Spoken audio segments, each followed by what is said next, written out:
Un projet de formation ne s'improvise pas. On a beau avoir une multitude d'idées, la solution formation ne va pas répondre systématiquement à tout. Elle est une possibilité, à condition d'en avoir bien mesuré le chemin et de savoir où l'on souhaite aller. Comment je m'y prends pour mettre en place une formation intra? Par quoi commencer? Diagnostic. Avant de se lancer, il est important de faire un diagnostic de la situation. Questionner la situation actuelle au regard du projet envisagé, des acteurs concernés, des pratiques des équipes, des outils ou équipements, de ce qu'en disent les élèves, les familles. Tenir compte du contexte, c'est faire un état des lieux. C'est aussi évaluer la cohérence ou incohérence de ce qui est mis en œuvre jusqu'à présent. C'est préciser la nature des insatisfactions, des dysfonctionnements. C'est mesurer les écarts entre la situation actuelle et là où l'on souhaite aller. Quelles évolutions sont attendues? Cela implique de constituer une petite équipe projet ou groupe de pilotage pour faciliter le travail de réflexion préalable et pour formaliser cette réflexion. Des outils peuvent vous aider. Construction du projet de formation. À partir de ce diagnostic, la problématique commence à prendre forme. Il vous faut alors déterminer les visées ou finalités, les objectifs généraux et les résultats attendus. En d'autres termes, c'est une manière de redéfinir le ou les besoins. C'est le moment de bien identifier les contraintes, mais aussi les conditions de réussite, les moyens et les modalités pédagogiques les plus appropriés si vous le pressentez. C'est aussi le moment de définir comment vous envisagez de mesurer l'atteinte des objectifs, c'est-à-dire le procédé d'évaluation. En résumé, rédigez un cahier des charges et envoyez celui-ci à plusieurs organismes. Des outils peuvent vous y aider. Relecture de la proposition de formation. Vous recevez la réponse à votre cahier des charges sous forme d'une proposition.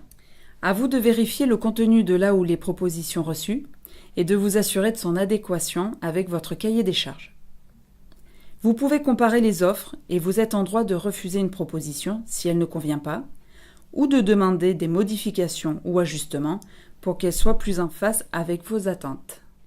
Le plus important, c'est de bien retrouver les objectifs que vous vous êtes fixés. Vous pouvez vous faire aider par une conseillère formation de Formiris Méditerranée pour cette relecture si vous le souhaitez. Lorsque vous avez retenu une proposition, n'oubliez pas de la transmettre à Formiris Méditerranée pour une étude de prise en charge. Des outils peuvent également vous y aider. Commande de la prestation. Vous avez vérifié la faisabilité financière du projet de formation. Vous pouvez alors passer la commande auprès de l'organisme. Assurez-vous par la suite que l'organisme effectue le référencement de votre formation intra dans Formélie. À votre tour, vous devrez inscrire vos enseignants sur la prestation ainsi référencée. Par ces actions, vous confirmez que vous êtes bien le commanditaire de cette formation. Mise en œuvre de la formation. Cela peut paraître parfois aller de soi, mais l'organisation matérielle et temporelle d'une formation dans l'établissement doit être anticipée. Il faut s'assurer du bon déroulement de la formation, mais aussi de sa conformité par rapport aux objectifs qui ont été posés. Il est toujours possible de réguler en cours de formation, mais pour cela, il faut en avoir suivi la mise en œuvre.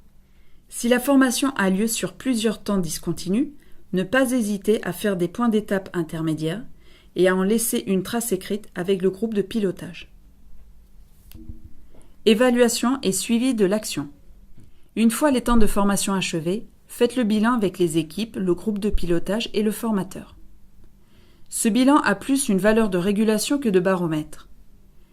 Il permet de prévoir les mises en pratique dans des conditions favorables. Il peut donner à voir des besoins complémentaires à travailler.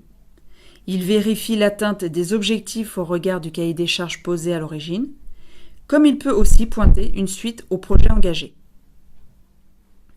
Si vous avez besoin de plus de précision et d'aide, n'hésitez pas à contacter une conseillère formation de Formiris Méditerranée.